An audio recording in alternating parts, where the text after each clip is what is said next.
નમસ્કાર દર્શક મિત્રો, હું આપની સાથે છું રાખી અંજારિયા। સ્વાગત છે આપનું કચ્છ ટીવી ન્યૂઝમાં। તો દર્શક મિત્રો, જોઈએ આજના સમાચારો વિસ્તારથી। દીપોત્સવી પંચ પર્વના બીજા દિવસે આજે રવિવારે વહેલી પરોઢે મંગળા આરતીમાં મોટી સંખ્યામાં ભાવિકો ઉમટ્યા હતા। ભુજમાં દીપોત્સવીના દિવસોમાં વિવિધ મંદિરોમાં મંગળા આરતીની પરંપરા છે। હાટકેશ્વર મંદિર, કલ્યાણેશ્વર મંદિર, સોમનાથ મંદિર અને સત્યનારાયણ મંદિરમાં વહેલી પરોઢે મંગળા આરતીના દર્શન માટે મોટી સંખ્યામાં શ્રદ્ધાળુઓ ઉમટ્યા હતા। આજે કાળી ચૌદસનો પર્વ હોવાથી કુળદેવતાના પૂજન કરાયા હતા। ખેતરપાળ મંદિર સહિત વિવિધ મંદિરો પર પૂજન અર્ચન કરાયા હતા। આ ઉપરાંત શહેરના પડદાપીઠ હનુમાન મંદિર સહિત વિવિધ હનુમાન મંદિરોમાં ધાર્મિક કાર્યક્રમોનું આયોજન કરાયું છે। ભક્તોએ બજરંગબલીને તેલ, સિંદૂર, આખડાના ફૂલોની માળા અર્પણ કરી દર્શન કર્યા હતા। મંદિરોમાં સંગીતમય હનુમાન ચાલીસા અને સુંદરકાંડના પાઠ સહિતના કાર્યક્રમોનું આયોજન કરાયું છે। ઘણા વર્ષોથી ભુજ હાટકેશ્વર મંદિરે દિવાળી તહેવાર દરમિયાન ધનતેરસ, કાળી ચૌદસ તેમજ દિવાળી એ દિવસે વહેલી સવારે 5:30 વાગ્યે મંગળા આરતીનું આયોજન કરવામાં આવે છે, જેમાં માત્ર જ્ઞાતિજનો પણ નહીં, આજુબાજુ રહેતા લોકો, બહાર વસતા જ્ઞાતિજનો તેમજ અન્ય ભક્તો પણ સવારે 5:30ની જે સવારની મંગળા આરતી હોય છે 3 દિવસ દરમિયાન, એ દરમિયાન લોકોની બહોળી સંખ્યામાં હાજરી હોય છે, જે લગભગ 50થી 60 વર્ષથી આ પ્રસંગ 3 દિવસ માટે મંગળા આરતીનો ઉજવાય છે। આજે કાળી ચૌદસના પર્વ નિમિત્તે ભુજ સહિત કચ્છભરના હનુમાન મંદિરો પર વિવિધ ધાર્મિક કાર્યક્રમોનું આયોજન કરાયું હતું। ભુજના ઐતિહાસિક પડદાપીઠ હનુમાન મંદિરે ચાલીસાના પાઠ, પૂજન અર્ચન સહિતના કાર્યક્રમો યોજાયા હતા। ભુજના સંકટ મોચન હનુમાન મંદિર, પંચમુખા હનુમાન મંદિર સહિત વિવિધ મંદિરો પર વહેલી સવારથી જ ભક્તોની ભીડ જોવા મળી હતી। હનુમાનજી મહારાજને તેલ, સિંદૂર, ફૂલમાલા અર્પણ કરી પૂજન કરાયું હતું। આ મંદિર બહુ ઐતિહાસિક, બહુ જૂનો છે ને આ દિવાળીનો આપણે કાળી ચૌદસનો પર્વ મનાવવામાં આવે છે। હોમ હવન કરવામાં આવે છે, પૂજન અર્ચન કરવામાં આવે છે। સાંજના 6 કલાકે હવન રાખેલ છે ને નવવાસના ભગવાન અન્નકોટ રાખીને બેસતા વર્ષ દિવસે બુધવારની અન્નકોટથી બેસતા વર્ષ બુધવારે આપણે વચમાં એક ધોકો આવે છે ને સાંજના 6 વાગે હવન છે। આજના પ્રસંગે ધનતેરસ, કાળી ચૌદસમાં આરતી હતી, ચોવડો ચડાવવાનું આવ્યું હતું, પૂજા પાઠ। આ અમારી અહીંયા 7મી પેઢી હાલે। પડદાપીઠ હનુમાનનું નામ એવી રીતના પડ્યું કે જ્યારે અહીંયા કાંઈ હતું જ નહીં ને પડઘા પડતા, કોઈ પણ જરીક અવાજ કરે તો પડદા પડતા, એટલે હનુમાનજીની મૂર્તિ સ્વયંભૂ છે, એટલે ત્યારથી જે જમીનમાંથી પ્રગટ થયેલ છે, ત્યારથી એમનું નામ પડદાપીઠ હનુમાન મંદિર રાખેલ છે। દેશના વડાપ્રધાન નરેન્દ્ર મોદી માટે કચ્છ એ સૌથી પસંદગીનો જિલ્લો રહ્યો છે। વડાપ્રધાન મોદીએ વખતો વખત કચ્છ પ્રત્યેના પોતાના સ્નેહનું પ્રમાણ પૂરું પાડ્યું છે। ત્યારે ગુજરાત સરકારના પ્રતિનિધિ તરીકે, અંજારના ધારાસભ્ય તરીકે, રાજ્યમંત્રી તરીકેની જવાબદારી સોંપાઈ છે। ત્યારે કચ્છ સહિત રાજ્યના વિકાસ માટે એક કાર્યકર્તા તરીકે સતત સક્રિય રહેવાની ખાતરી રાજ્યમંત્રી ત્રિકમભાઈ છાંગાએ ઉચ્ચારી હતી। રાજ્યમંત્રી તરીકે શપથ ગ્રહણ કર્યા બાદ પ્રથમ વખત જિલ્લા ભાજપ કાર્યાલય કચ્છ કમલમ ખાતે પહોંચેલા અંજાર ધારાસભ્ય ત્રિકમભાઈ છાંગાનું જિલ્લા ભાજપ પરિવાર દ્વારા અદેકરું સન્માન કરાયું હતું। આ તકે દેશના વડાપ્રધાન મોદી, મુખ્યમંત્રી ભૂપેન્દ્ર પટેલ, પાર્ટી હાઈકમાન્ડ સાથે તેમણે જિલ્લા ભાજપ પરિવાર અને સાથે ધારાસભ્યોનો આભાર વ્યક્ત કર્યો હતો। તેમણે રાજ્યમંત્રી તરીકે તેમની વરણીને કચ્છ ભાજપના દરેક કાર્યકર્તાનું સન્માન ગણાવ્યું હતું। પાર્ટીએ જે જવાબદારી સોંપી છે તે જવાબદારી સૌ કાર્યકર્તાઓ અને સાથી ધારાસભ્યોને સાથે રાખી લોકોની અપેક્ષાઓ પરિપૂર્ણ કરવાની લાગણી વ્યક્ત કરી હતી। કચ્છના શિક્ષણ ક્ષેત્રે ખૂટતી કડીઓની પૂર્તતા કરવા પ્રયત્નશીલ રહેવાની ખાતરી આપી હતી। જિલ્લા ભાજપ અધ્યક્ષ દેવજીભાઈ વરચંદે ભાજપ મંત્રી તરીકે કચ્છના અંજારના ધારાસભ્ય ત્રિકમભાઈ છાંગાને મંત્રીમંડળમાં સ્થાન મળ્યું છે। ત્યારે ભાજપના દરેક કાર્યકર્તા અને સર્વે કચ્છવાસીઓ ગૌરવવંતી લાગણી અનુભવે છે તેમ જણાવ્યું હતું। આજે રાજ્યમંત્રી બન્યા બાદ પ્રથમ વખત ત્રિકમભાઈ પાર્ટી કાર્યાલય પહોંચ્યા છે, ત્યારે સર્વે કાર્યકર્તાઓ આનંદ સાથે ગૌરવની લાગણી અનુભવે છે તેવું વધુમાં ઉમેર્યું હતું। કચ્છના સાંસદ અને પ્રદેશ ભાજપ મહામંત્રી વિનોદભાઈ ચાવડા, ભુજના ધારાસભ્ય કેશુભાઈ પટેલ, ગાંધીધામ ધારાસભ્ય માલતીબેન મહેશ્વરી, રાપરના ધારાસભ્ય વિરેન્દ્રસિંહ જાડેજાએ ત્રિકમભાઈ છાંગાનું સન્માન કર્યું હતું। આ પ્રસંગે ભુજ શહેર, તાલુકા અને જિલ્લા ભાજપના હોદ્દેદારો, કાર્યકરો મોટી સંખ્યામાં હાજર રહ્યા હતા। ચોક્કસપણે સૌપ્રથમ વરણી પછી પ્રથમ વખત કચ્છ કમલમની મુલાકાત લેવાનું, કાર્યકર્તાને મળવાના પ્રસંગે સૌપ્રથમ તો હું દેશના પ્રધાનમંત્રી આદરણીય મોદી સાહેબ, રાજ્યના મુખ્યમંત્રી આદરણીય ભૂપેન્દ્રભાઈ પટેલ સાહેબ ભારતીય જનતા પાર્ટીનું રાષ્ટ્રીય અને પ્રાદેશિક નેતૃત્વની સાથે સાથે કચ્છ જિલ્લાના અધ્યક્ષ માનનીય સાંસદશ્રી, તમામ સન્માનનીય ધારાસભ્યશ્રીઓ, ભારતીય જનતા પાર્ટીના સૌ કાર્યકર્તાઓ, શુભેચ્છકો, મિત્રો, વડીલો, આગેવાનો, યુવાન મિત્રો, તમામ વર્ગ સમૂહના લોકોનો આપના માધ્યમથી હૃદયપૂર્વકનો આભાર વ્યક્ત કરું છું અને વિક્રમ સંવત 2082નું વર્ષ આપણા સૌને માટે ફળદાયી, લાભદાયી અને સાર્વત્રિક રીતે પ્રગતિ લાવનારું નીવડે એવી આપના માધ્યમથી હું પ્રાર્થના કરું છું અને આવતા દિવસોમાં સૌ સાથે મળીને કચ્છ અને ગુજરાતના વિકાસની દિશામાં સૌ પ્રયત્ન કરીએ એવી પણ પ્રભુ પાસે પ્રાર્થના કરું છું. કચ્છ માટે હું હજી તો કામ શરૂ કરવાનું છું. હું ચાર્જ લઈશ લગભગ આવતા લાભ પાચમ પછી, એટલે ત્યારે જઈને જોઈશ કે શું મારે કરવાનું છે, મારી ફરજમાં શું આવે છે, જવાબદારી શું છે, અને એ દિશામાં ચોક્કસપણે આવતા દિવસોમાં પ્રયત્ન. આજે ભારતીય જનતા પાર્ટી કાર્યાલય ભુજ મધ્યે કમલમ મધ્યે તાજેતરમાં જ અમારા અંજાર વિસ્તારના લોકપ્રિય ધારાસભ્ય સન્માનિત ત્રિકમભાઈને રાજ્યના મંત્રીમંડળમાં સમાવેશ કર્યો છે અને પહેલી વખત જ્યારે કચ્છ કમલમમાં પધાર્યા હતા ત્યારે સમગ્ર જિલ્લામાંથી કાર્યકર્તા સમૂહ અત્યારે મળવા માટે, સન્માન કરવા માટે સૌ કાર્યકર્તાઓ અત્યારે આવ્યા છે.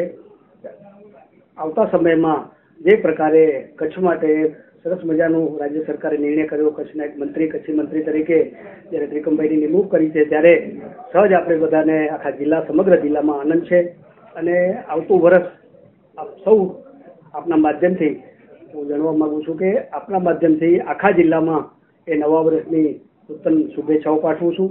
સૌ સાથે મળીને કચ્છના વિકાસમાં આપણે બધાએ એ અગ્રેસર રહીએ. આપણા દેશની સરહદોનું રખોપું કરતા જવાનો આપણા પરિવારજન જ છે. તેઓ 365 દિવસ જાગતા રહી સરહદોની રક્ષા કરે છે. ત્યારે આપણે દેશવાસીઓ દરેક તહેવારો શાંતિપૂર્વક ઉલ્લાસ સાથે ઉજવણી કરી શકીએ છીએ તેવું કચ્છના સંસદ સભ્ય વિનોદભાઈ ચાવડાએ આજે ભુજના BSF કેમ્પસમાં જવાનો સાથે દિવાળીની ઉજવણી કરતા જણાવ્યું હતું. દેશના વડાપ્રધાન નરેન્દ્ર મોદીએ જ્યારથી દેશનું સુકાન સંભાળ્યું છે ત્યારથી દર વર્ષે સરહદ પર જઈ સેનાના જવાનો સાથે દિવાળી પર્વની ઉજવણી કરતા હોય છે. તેમના આચરણમાંથી પ્રેરણા મેળવી સરહદી જિલ્લાના સાંસદ તરીકે દર વર્ષે સીમા સુરક્ષા દળના જવાનો સાથે તેઓ દિવાળી ઉજવે છે તેવું સાંસદે જણાવ્યું હતું. પોતાના ઘર, પરિવાર અને વતનથી હજારો કિલોમીટર દૂર રહી સરહદોની સુરક્ષા કરતા જવાનોને તેમના પરિવારની ખોટ ન ચાલે અને તેઓ પણ ઉત્સાહભેર તહેવાર ઉજવી શકે તે સુનિશ્ચિત કરવું દરેક સરહદી વિસ્તારમાં રહેતા લોકોની ફરજ બને છે.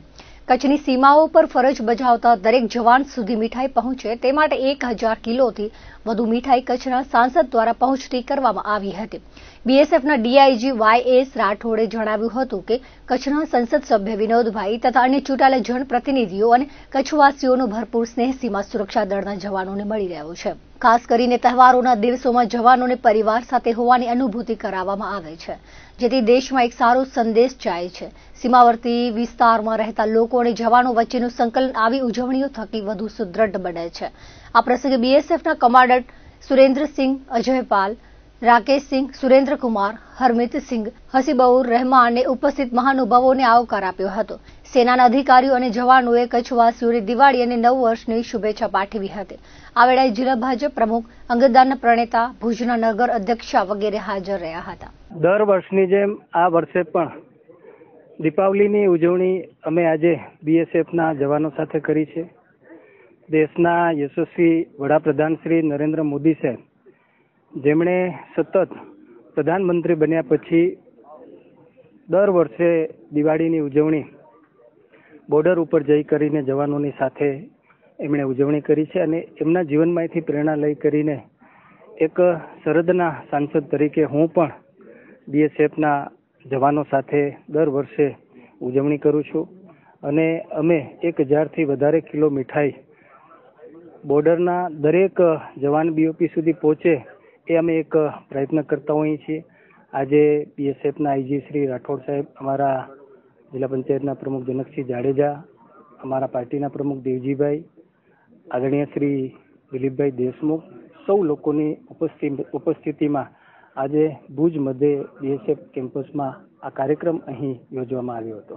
આપણને તો આનંદ થાય પણ એનાથી વધુ આનંદ જવાનોને થાય, કારણ કે પોતાના હજારો કિલોમીટર દૂર પરિવારથી દૂર રહે છે અને દેશની રક્ષા કરે છે. ત્યારે એ પણ આપણા એક પરિવારના સભ્ય છે. આપણે પણ એમના પરિવારની જેમ સાથે મળી કરીને આની ઉજવણી, આપણા જે તહેવારો આવે છે એની કરવી જોઈએ. રક્ષાબંધન હોય ત્યારે પણ હું દર વખતે બહેનોને લઈને બોર્ડર ઉપર જઈએ છીએ, જવાનોને રાખડી બાંધીએ છીએ. બહેનો પણ જે દેશની રક્ષા કરે છે એ પણ ભાઈઓને રાખડી બાંધે છે. અને આપણા માટે અતિ આનંદની અને ઐતિહાસિક વાત છે એ છે કે ઓપરેશન સિંદૂર પછી આપણે જે આપણું ગૌરવ વધાર્યું છે જવાનોએ, અને વિશેષ જ્યારે આ દીપાવલીનો આ અવસર છે ત્યારે રક્ષાબંધન અને દીપાવલી જેવા તહેવારો આપણે એક પરિવારની ભાવના સાથે એમની સાથે ઉજવીએ, એ વાતનો આપણને પણ આનંદ હોય છે અને એમને પણ आनंद હોય. देखिए, पूरा राष्ट्र आज दीपावली मना रहा है. इस अवसर पर मैं सभी राष्ट्रवासियों को सर्वप्रथम तो शुभकामनाएं प्रेषित करता हूं. और बड़े हर्ष का विषय है कि जो कि आप सबको पता है, बीएसएफ सीमाओं की रक्षा करती है, 24/7 हमेशा सीमाओं पर रहती है, राष्ट्र की प्रथम सुरक्षा पंक्ति है. इस अवसर पर क्योंकि हमारा जो कर्तव्य है कि हम सीमाओं की रक्षा करें, तो ये सारे पर्व भी हम सीमाओं पर मनाते हैं. लेकिन अच्छी बात यह है कि यहाँ के जो भुज के वासी हैं, यहाँ के जो एमपी महोदय हैं, साथ में जितने भी जनप्रतिनिधि है और भुजवासी है, वो यहाँ आए हैं सीमा प्रहरियों के साथ, बीएसएफ के साथ में दीपावली सेलिब्रेट करने के लिए. एक बड़ा अच्छा संदेश जाता है सीमा प्रहरियों में, बीएसएफ में भी ये अच्छा संदेश जाता है कि हमारे साथ में पूरा राष्ट्र खड़ा है, और साथ ही साथ पूरे राष्ट्र को ये संदेश जाता है कि हमारे सीमावर्ती लोग और सीमा प्रहरी एक साथ हर पर्व को मना रहे हैं. फर्स्ट ऑफ ऑल आप सभी को दीपावली की बहुत बहुत शुभकामनाएं and thank you so much for coming here, because हमारी दिवाली, हम सोल्जर्स हैं और सोल्जर्स की दिवाली एक्चुअल में उनके वर्किंग प्लेस पे ही जितनी अच्छी हो सकती है, वो आप लोगों के बिना, मतलब सिविलियंस के बिना, विदाउट यू हम अपनी दिवाली सोच भी नहीं सकते कि कैसी होनी चाहिए. क्योंकि जो दीपावली का त्यौहार है, दिवाली जिस कारण से हम मनाते हैं, हमारी ड्यूटियां तो बॉर्डर पे रहती है, लेकिन जो त्योहारों के सहारे हम सिविलियंस और हमारे बीच जो कनेक्शन, जो स्नेह होता है, उसको हम आपस में बांटते हैं, एक सिक्योरिटी प्रदान करते हैं कि हाँ आगे चल के आपके पीछे हम खड़े हैं. अगर कोई कुछ भी प्रॉब्लम या ऐसी कोई सिचुएशन आती है तो आप ये नहीं कह सकते कि हम अकेले हैं, कि वी आर सोल्जर्स और हम हमेशा आपके साथ हैं. ભુજના સ્મૃતિવન મધ્યે દર વર્ષની જેમ આ વર્ષે પણ વિવિધ સંસ્થાઓ દ્વારા સાથે મળીને વિશાળ દીપોત્સવનું આયોજન કરવામાં આવ્યું હતું, જેને ભુજના લોકોએ વધાવી લેતા મોટી સંખ્યામાં પ્રજાજનો ઉમટી પડ્યા હતા. વિવિધ સંસ્થાઓ અને દાતાઓના સહયોગથી સ્મૃતિવન ખાતે છેલ્લા 3 વર્ષથી ધનતેરસના દિવસે યોજાતો દીપોત્સવ આ વખતે પણ 51,000 દીવડાઓ પ્રગટાવીને ઉજવાયો હતો. દીપોત્સવને રાજકીય અને સામાજિક આગેવાનોના હસ્તે ખુલ્લો મુકાયો હતો, જેમની આગેવાનીમાં આ દીપોત્સવ યોજાયો હતો એવા સામાજિક અગ્રણી દિલીપભાઈ દેશમુખ, કચ્છ જિલ્લા ભાજપના અધ્યક્ષ દેવજીભાઈ વરચન, કચ્છના સાંસદ વિનોદ ચાવડા, ભુજના ધારાસભ્ય કેશુભાઈ પટેલ, સંઘના હિંમતસિંહજી વસણ, जिला भाजपा डॉक्टर मुकेशभाई चंदे, राहुलभाई गोर, भुज नगरपति रश्मिबेन सोलंकी, पारुलबेन कारा, तापसभाई शाह सहितना आगेवानोनी हाजरीमां खुल्लो मुकायो हतो. दीपोत्सव अंगे दिलीप देशमुखे जणाव्युं हतुं के सौना सहियारा सहकारथी आ दीपोत्सवनुं आयोजन करवामां आवतुं होय तेनो आनंद अने उत्साह अनेरो होय छे. फ्रेंड्स ग्रुपना राहुल गोरे जणाव्युं हतुं के भुजना लोको माटे अने भुजना लोको द्वारा थता आ दीपोत्सवने लोकोए मोटी संख्यामां हाजरी आपी વધાવી લીધો તેનો અમારી બધી આયોજક સંસ્થાઓને આનંદ છે અને તેના દ્વારા અમને આગામી દિવસોમાં હજુ પણ વિશેષ અને સારા આયોજનો કરવા માટે પ્રેરણા મળશે. આ દીપોત્સવમાં લગભગ 10 મિનિટ સુધી સતત ફટાકડાની આતશબાજી કરવામાં આવી હતી, જેને લોકોએ માણી હતી. 2022માં સ્મૃતિવનનું ઉદ્ઘાટન થયા પછી ભુજના નાગરિકો દ્વારા દર વર્ષે આ 4થું વર્ષ છે અભૂતપૂર્વ દીપોત્સવનું આયોજન કરવામાં આવે છે.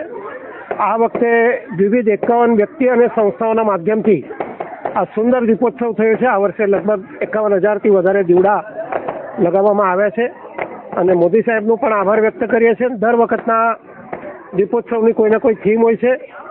આ વર્ષે આત્મનિર્ભર ભારત, સ્વદેશી અપનાવો, દેશ મજબૂત બનાવો, આ થીમ ઉપર આજનો દીપોત્સવ છે. બધાને ઘર ઘર સ્વદેશીનો આગ્રહ રાખવા માટે ખૂબ સુંદર ઇકો ફ્રેન્ડલી ચોખાના ખાદ્ય રંગોથી બનેલી રંગોળી કરવામાં આવી છે અને રંગોળી દ્વારા પણ આ ઘર ઘર સ્વદેશીનો મેસેજ છે. સૌને દીપોત્સવ પર્વની આ દીપોત્સવ નિમિત્તે શુભેચ્છા. આજે 51,000થી વધારે દીવડા સમગ્ર પરિસરમાં ઝળહળી રહ્યા છે. સૌને દીપાવલી અને નૂતન વર્ષની મારી હૃદયપૂર્વકની ઘણી ઘણી શુભકામના અને શુભેચ્છા પાઠવું છું.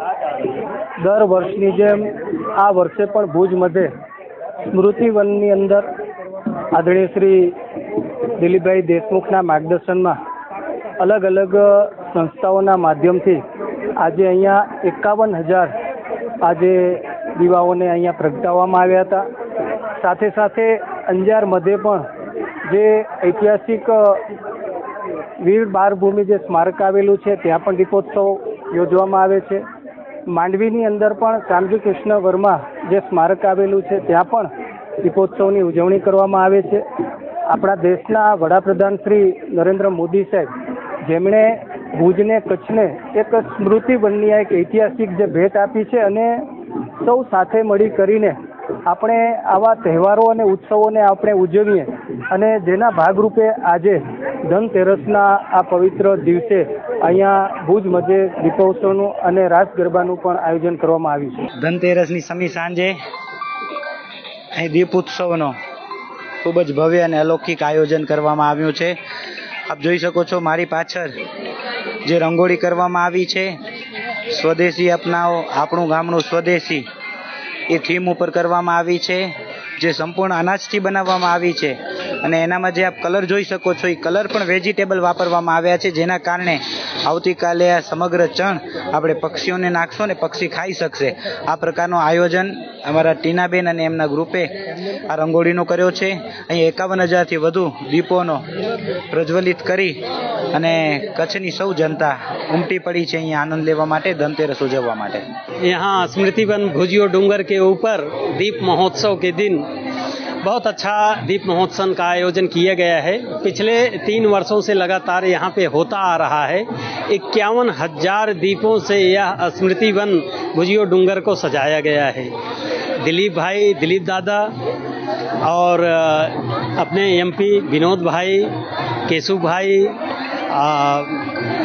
या एसपी सर, सारे लोग यहाँ पे उपस्थित रहे. हर साल यहाँ पे एक थीम रहता है, जिस थीम के तहत यहाँ पे दीपोत्सव किया जाता है. इस बार है स्वदेशी अपनाओ, स्वच्छ भारत और स्वदेशी अपनाओ थीम से ये बनाया गया है. पूरा भुजियो डूंगर सन पॉइंट तक बड़े अच्छे तरीके से सजाया गया है. हर साल की तरह इस बार हर्षोल्लास के साथ में गरबा का भी आयोजन किया गया है, गरबा रास का भी आयोजन किया गया है. વન વિહારમાં સાંજનો દીપોત્સવ કાર્યક્રમ જોઈને ખૂબ જ મજા આવી. બહુ સરસ હતો. બીજા લોકો બધા દરેકે જોવા આવવું જોઈએ. બહુ સરસ છે. અહીંયાનું મેનેજમેન્ટ, અહીંયાની ચોખ્ખાઈ, અહીંયાનું ડેકોરેશન બહુ મહેનત કરી છે એ લોકો. બહુ સરસ છે.